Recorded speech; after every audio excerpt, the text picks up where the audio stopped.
estamos no limite aí, para o Enem e também para o aprendizado. Vamos conversar com o professor Eduardo Sampaio, professor de língua portuguesa. Vamos falar sobre a palestra que ele vai dar na viagem Terceira Margem do Rio, do conto de Guimarães Rosa, a música de Milton Nascimento, que será ministrada lá na Bienal do Livro. Muito bom dia. Bom dia, Miguel. Bom dia aos telespectadores do TNH1. É um prazer estar aqui sempre. Uma viagem, né? Guimarães Rosa, Milton Nascimento.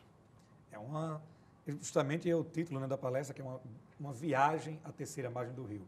É um conto que me chama muita atenção pela complexidade da leitura, porque o Guimarães não é muito fácil assim de ler, embora seja considerado um dos grandes escritores da nossa literatura, ele tem uma escrita diferenciada da maioria.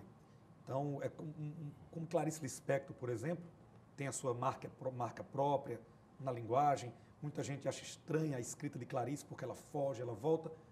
O Guimarães não tem essa ideia do fluxo da consciência, de ir e voltar, mas tem uma linguagem muito diferenciada, umas inversões muito presentes e umas reflexões também, que é o caso do conto A Terceira Margem do Rio, né?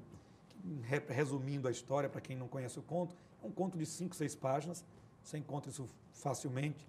É do livro Primeiras Histórias, que é um livro repleto de contos. E no conto A Terceira Margem do Rio, um pai sai, uma canoa, à busca da suposta terceira margem do rio. Veio a metáfora, né? Porque um rio só pode ter duas margens. A margem direita, a margem esquerda. Então, a terceira margem, o que seria isso? Já chama atenção pelo próprio título. Mas, o conto vai girar muito em torno disso, desse pai que sai numa canoa e que vai em busca da terceira margem do rio e jamais volta.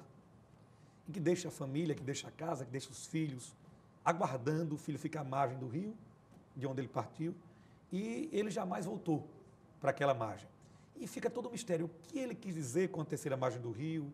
O que é essa terceira margem, de fato? Seria uma terceira dimensão? É uma dimensão, quer dizer, há uma análise psicológica, há uma análise sociológica, há uma análise literária do conto de Guimarães, da obra de Guimarães como um todo, como Guimarães Rosa se faz presente ali, e há também uma dimensão até espiritual, uma dimensão de verdade que ele quer buscar, uma dimensão de eternidade. Então, a gente vai na palestra procurar aprofundar esses tópicos. E o Milton, onde entra? O Milton entra justamente com a música A Terceira Margem do Rio. Aquela canção, A Casa da Palavra, asa falada agora, Casa da Palavra, que o Caetano canta no CD Circulador, um CD antigo do Caetano. Então, a música é justamente sobre todo o conto A Terceira Margem do Rio. E muita gente também, eu tenho uma dificuldade com alguns alunos que não entendem. Às vezes eu canto na sala música, levo para alguma aula, e alguns alunos dizem, que música complexa, que coisa, né? Vale lembrar que a gente está numa sociedade acostumada com leleque, leque, leque. Leque. Então a gente coloca uma música assim, mais inspirada. Agora a novidade é o Polentinha. Polentinha, eu vim saber um dia desse o que seria, o que significava, que tanto ouvi falar. O que é, professor? Escutar, não entendo bem, sei que é um grupo que toca um gênero musical chamado arrocha, não é?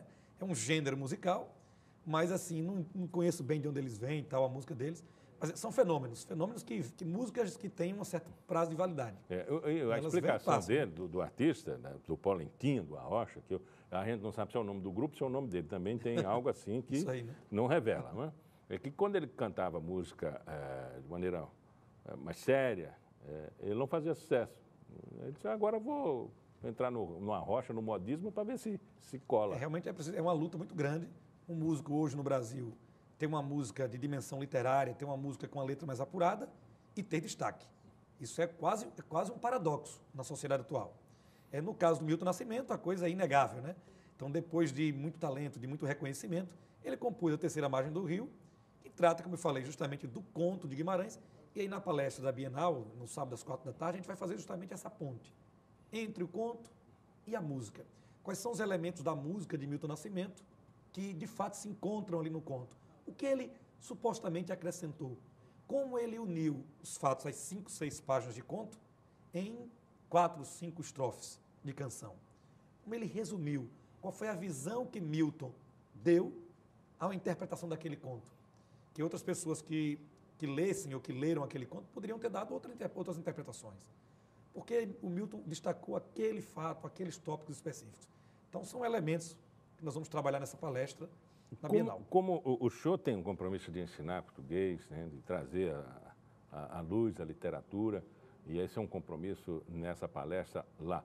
Em sala de aula, dá para trabalhar isso? Ou quando entra num foco como esse, o professor termina sendo sacrificado pelos alunos? Miguel, é uma questão interessante, porque hoje, eu acho que em termos de colégio, por exemplo, nível fundamental, nível médio, eu sempre dei aulas no nível médio de colégios. E desde 2010 eu só trabalho com as minhas turmas, são turmas para vestibular, para concurso, mas especificamente turmas do nosso curso de português. Então, nessas minhas turmas, vai quem tem negócio, como se diz. Então, vai quem está interessado, quem quer passar num concurso, quem quer fazer uma prova difícil. E tudo que eu falar, ele está lá ligadinho, observando, interage. Então, é uma outra realidade. Então, eu posso trabalhar um conto desse, uma música mais aprimorada, e está todo mundo em silêncio, ouvindo e participando. Num colégio, é preciso ser um grande astro, eu diria, da língua portuguesa, ou mesmo do magistério, de uma forma geral, para puxar a atenção daquela meninada. Em muitas situações isso é possível, mas nem sempre. É preciso que o professor tenha muito talento, muito jogo de cintura, como se diz aí no popular, para atrair a atenção do aluno em sala de aula. Hoje o nosso colégio está cada dia mais disperso, mas a questão da música... da rede privada. Rede privada. Em muitas situações... Em que, em tese, a pessoa está pagando e está querendo um nível melhor. E por incrível que pareça, eu, na época que fiz o estágio, na época da UFAL, pelos idos de 2001, 2002, a experiência que eu tive com a escola pública, com o estágio mesmo, eu nunca dei aula, né, na rede pública, mas eu tive estágios de algumas aulas, né, no CEPA, por exemplo, e eu tive aulas maravilhosas, impressionante.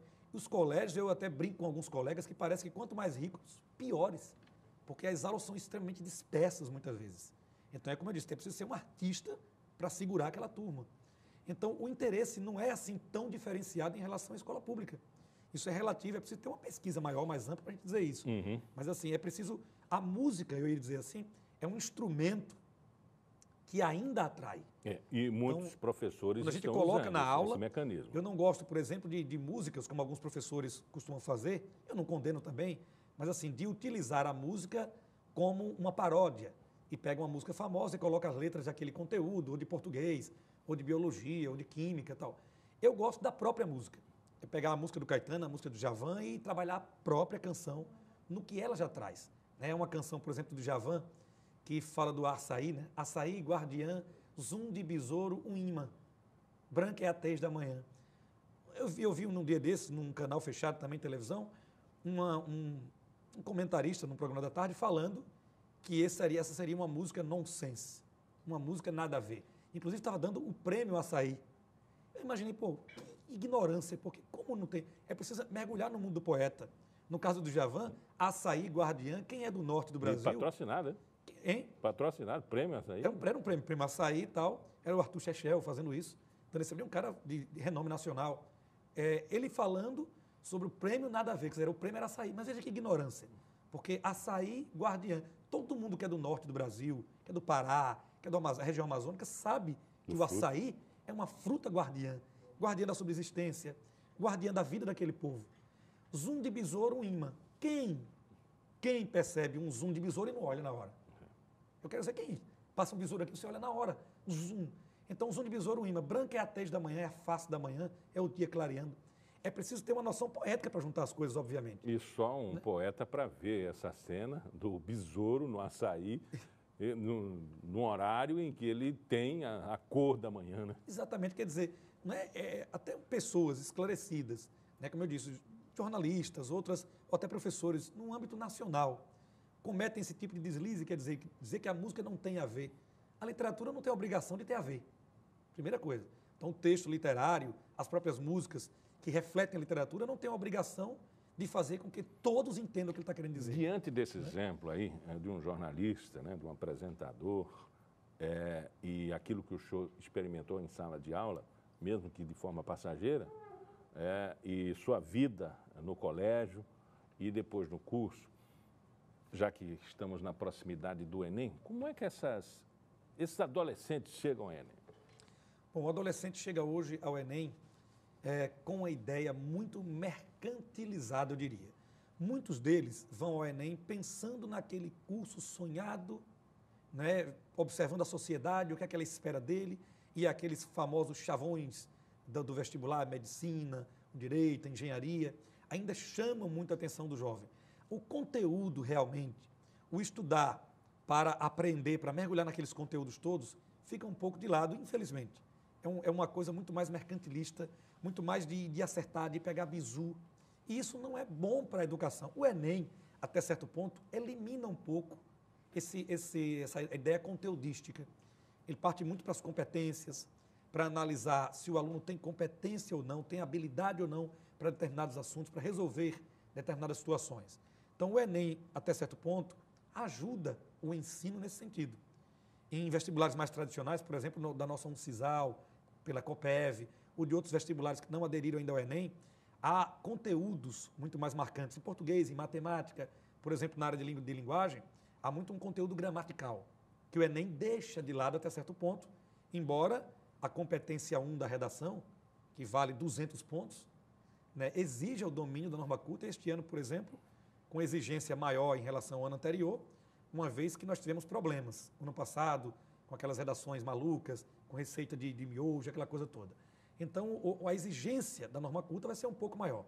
Mas ainda assim, na prova de língua portuguesa, nas 45 questões de português e literatura, você não consegue enxergar de fato um conteúdo gramatical tradicional, estudo de orações, questões sobre verbos, quer dizer, eles não entram nesse sentido. Então, o aluno na área de linguagem relaxa um pouco. E com isso ele perde, porque a prova é inteligente no entendimento dos gêneros textuais, da tipologia, dos elementos de coesão, na união com alguns poemas, com alguns trechos literários, com a imagem.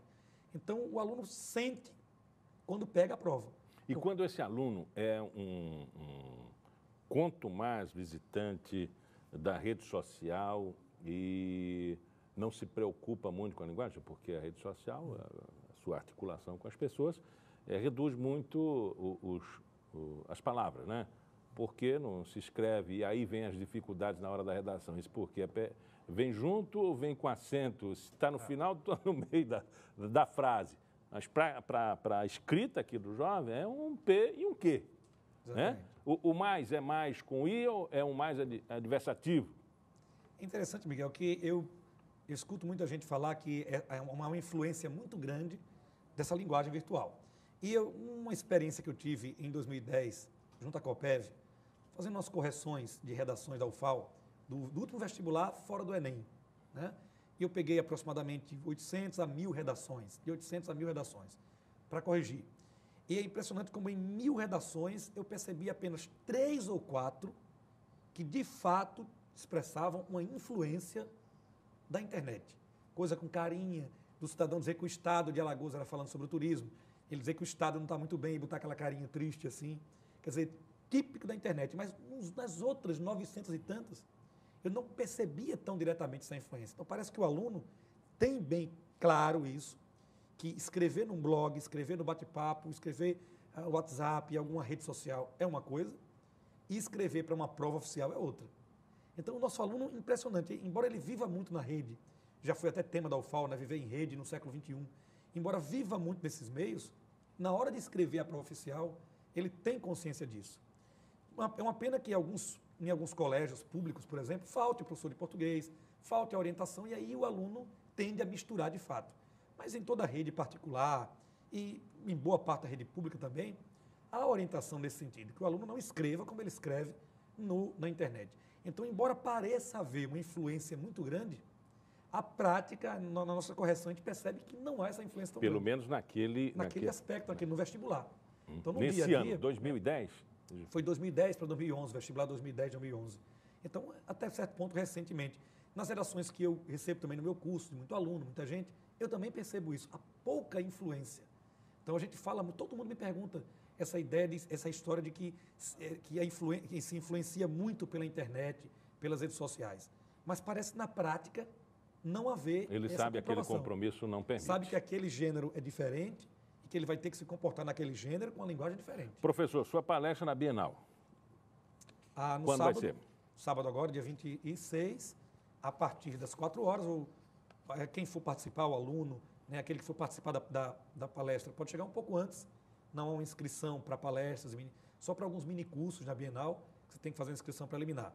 Mas nas palestras, nas falas gerais nos auditórios, quem quiser vai chegar um pouco antes e, à medida que o auditório for lotando, a sala for lotando, ele vai ele não vai poder entrar. Mas enquanto houver espaço, ele pode entrar. Então é das 4 às 6 da tarde. Não, aproveitar o professor, uma dica para aquele que vai para o Enem no domingo também. O que vai para o Enem no domingo, primeiramente, tem que ter agora muita calma, muita tranquilidade.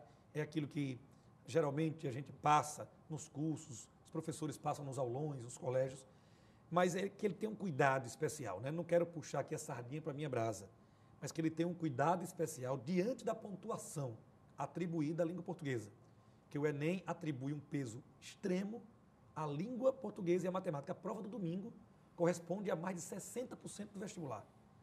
Não é que você não vá ter cuidado com a prova de química, de biologia, de física, mas a redação tem um peso muito grande.